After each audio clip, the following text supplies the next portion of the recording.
गलत हल्का नाकिस मशवरे जीरो बहुत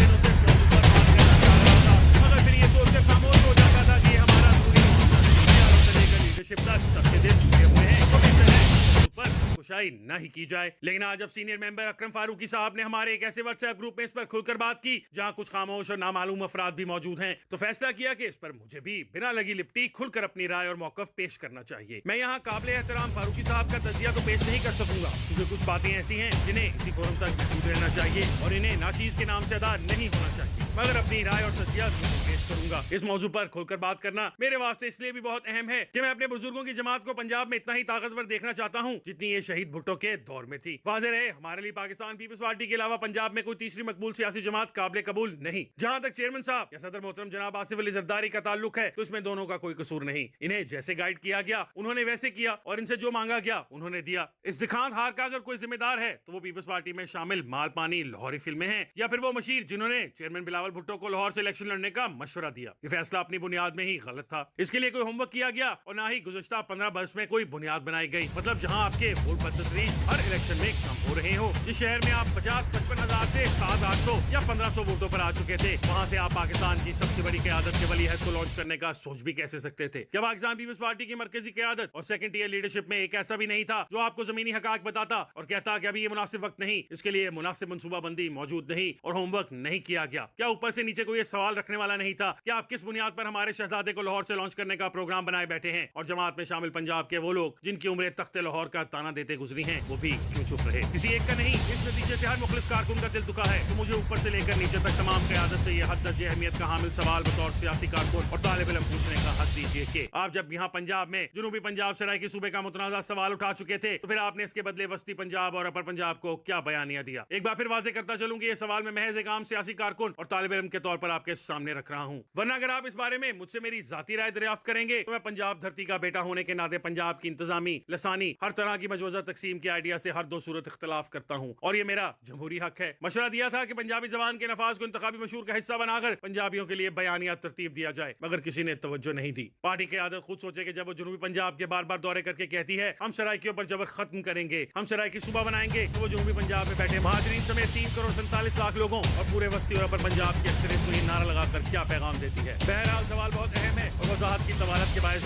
नहीं चाहता कि पढ़ने वालों की तवज्जो इस पर न रहे। एक तरफ आपने एलानिया सराइकी कौम परस्त लोगों को पंजाब की क़यादत दे रखी है और दूसरी तरफ पंजाब धरती की अक्सरती इकाई पंजाबी को इसके हम पल्ला क्या दिया? शायद हमारी जमात के बुजुर्ग थिंकर्स या हकीकी थिंक टैंक्स के ओहदेदारान ये नहीं जानते कि जब आज से 150 सदियां पहले दुनिया में नेशनलिस्ट तहरीकों का अरूज था, इस वक्त पंजाब मसनूई इंडियन नेशनलिज्म के पीछे लगा हुआ था। दुनिया नेशनलिस्ट तहरीकों के तजुर्बात करके आगे बढ़ गई, मगर पंजाब वो एक्सपीरियंस न कर सका और ऐसा इंसानी समाजी फितरत में मुमकिन नहीं होता कि कोई महज दूसरे के तजुर्बे से सीख कर इसके साथ जा मिले। ये तजुर्बे हर किसी को हर सूरत खुद करके देखने होते हैं, चाहे नतीजे कितने ही यकसां क्यों न हो। तो जनाब, जब आपने पंजाब की तकसीम या पंजाब में दूसरे इंतजामी या लसानी सूबे का नारा बुलंद किया था, तो इससे पंजाबी नेशनलिज्म का बरामद होना फितरी अमर था। आप इस जमहूरी अक्सरियत को नजरअंदाज कर रहे थे जो खुद लगभग 2 सदियों से शनाख्ती बहरान का शिकार है। खैर, मुख्तसर वजाहतों के बावजूद बात लंबी होती चली जा रही है, तो वापस लाहौर की शिकस्त पर आते हैं। अगर आपको बिना होमवर्क ही पंजाब में पीपल्स पार्टी की वापसी को जाहिर करना था, तो कहीं बेहतर होता कि आप या तो इसके लिए पंजाब के किसी देही इलाके का इंतखाब करते, या फिर राजा परवेज अशरफ, कायरा, चौधरी मंजूर, नदीम अफजल चंद जैसे रहनुमाओं के हल्का इंतखाब से चेयरमैन को इलेक्शन लड़वा लेते। लाहौरियों की निस्बत देही पंजाब में वफादारी, उल्फत, रख रखाव, एहसास, जुबान सब निस्बतन ज्यादा बेहतर है। किसी देही इलाके से शहीद रानी का शहजादा खड़ा होता तो यह आम पंजाबियों के लिए भी बहुत खुशी और इज्जत की बात होती। लोग हकीकतन शहीद के लाल के लिए फूलों की सेज सजाते, इसे अपने हाथों पर उठाते और झूठ बोलने की बजाय सच में वोट भी देते। जितना पैसा इन लाहौरियों ने जाया करवाया, इतने में देही पंजाब में एमएनए के 10 इलेक्शन जीते जा सकते थे। और सबसे अहम बात यह कि सख्त लाहौर वाला वो उज्र